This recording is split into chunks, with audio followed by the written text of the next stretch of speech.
That's Nick. And that's Joseph. And today we're here to talk about You Don't Nomi, which will be available on digital and demand June 9th, 2020, courtesy of RLJE Entertainment. It premiered at the 2019 Tribeca Film Festival and is the directorial debut of Jeffrey McHale. And it is a documentary about the love and problematic reception of Paul Verhoeven's 1995 film Showgirls. Yep. Mm-hmm. Wow, what do you want to say about it?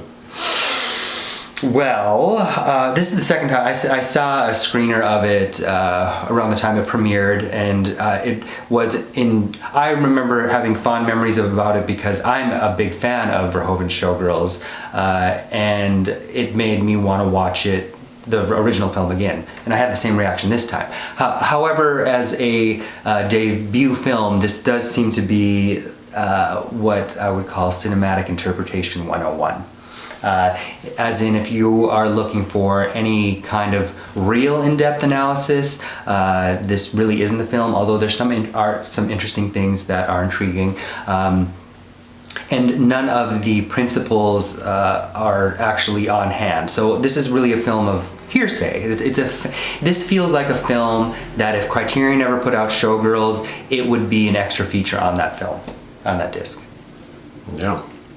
But that's not to say I didn't thoroughly enjoy getting to revisit the glory of Showgirls, which really uses this is a documentary that's a proponent of auteur theory, because it's really taking a look at Verhoeven's films before and after and trying to piece together some of the meaning behind what was intended in Showgirls. Yeah. Mm-hmm. It didn't really work for me, but because here's the thing, from my perspective, Showgirls is a film we all know to have been very poorly received when it came out, but now people love it because they appreciate the over-the-top nature of it. So then the big question in the documentary, because I hadn't heard about it until we watched it, I was hoping like, oh, we're going to get some insight into like, what's the real story? Like, did they really mean to act like that? Or was was this intended to be a drama? Or were they trying to be super over-the-top and campy? The film doesn't answer that.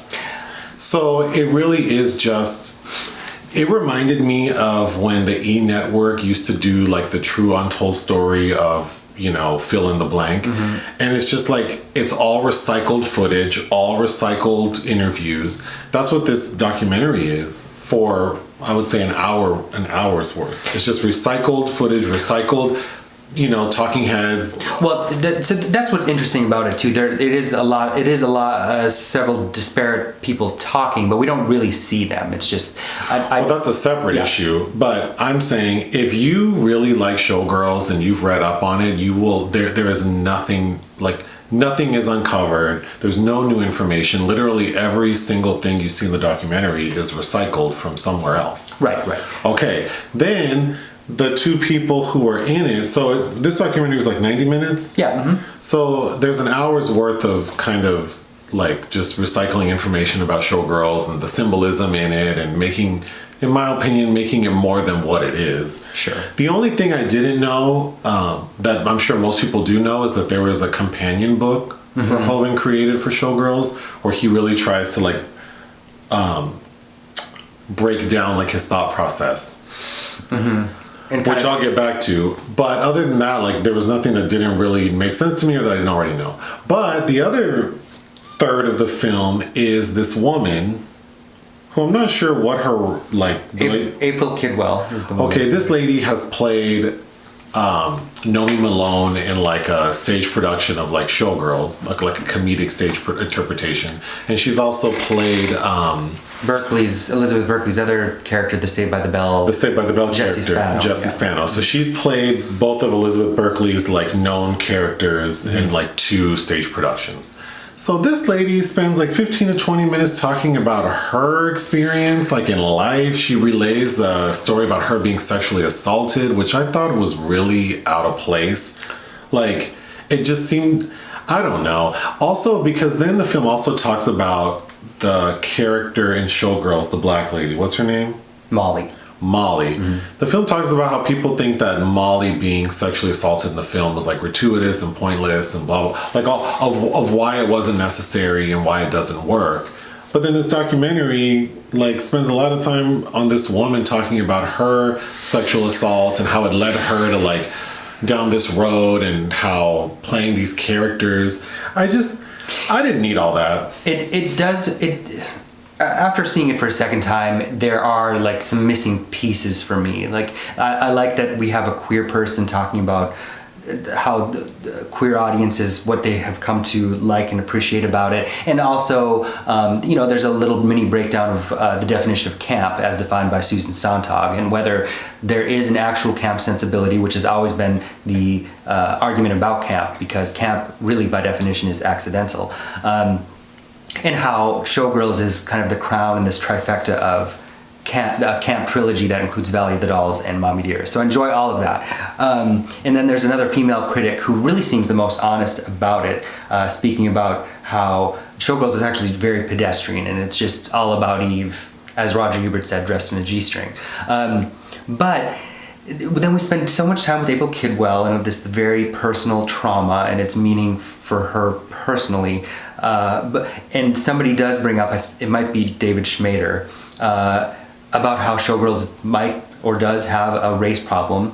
But we don't, like, where's the black woman's perspective? That's what I want, especially talking about Molly and how she's... Or where's Paul Verhoeven talking about this film? Where's Elizabeth Berkley? Where's the man who wrote it? Is he dead? We're doing Joe Eszterhas? I don't... Whatever. But no one affiliated with the film is talking about this movie in the documentary. But because they apparently had no access to those people. But if we're talking about all these perspectives and you're going to bring up...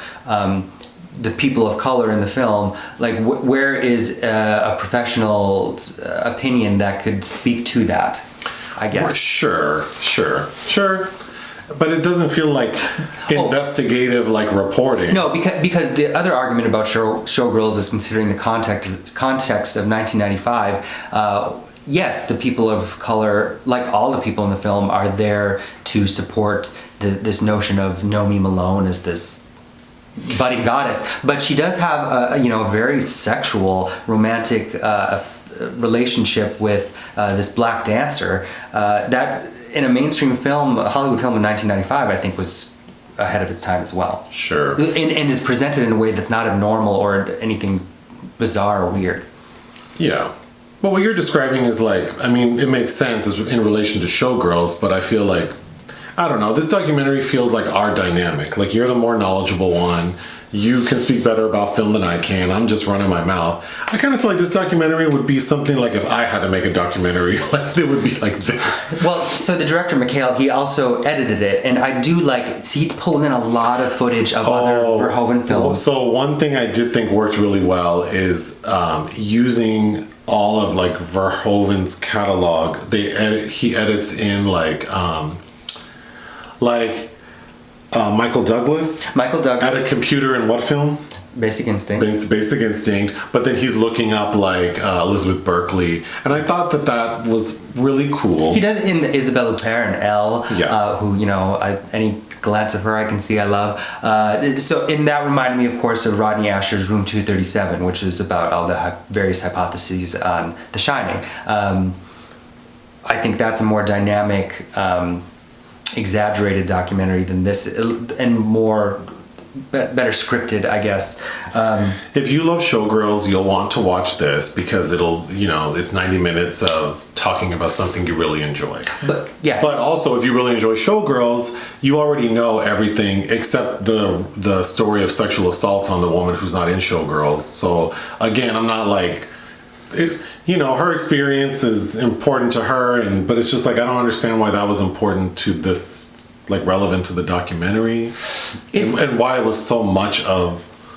This is a documentary for and by the fans. Yeah, and that's cool. I mean, I did enjoy it because I enjoy Showgirls. So basically, it just made me want to rewatch Showgirls. The structure is they talk about how the initial reception is it's a piece of shit, and then it's been anointed a masterpiece, and then finally we've come to this meta stage of it's a masterpiece of shit, and that's what Showgirls is. Do you have anything else? If you're a fan not only of Showgirls, but as the aforementioned Room 237 or the Noah Baumbach, Jake Paltrow homage to De Palma, I'd say this is very much something you would probably want to see. And also, just because the title, we also have to pay homage to Klaus Nomi, who covered Leslie Gore's You Don't Nomi and switched the words up in some of the lyrics to the exact spelling of what this is. You Don't Nomi. All right. Did they mention that in the documentary? No, they don't. Oh. Because that's unless you really know Klaus Nomi or your queer heritage, I guess that's neither here nor there. What would you give the documentary? 3 out of 5. I would give it 2.5 out of 5. Anything else? No. All right. Bye. Bye.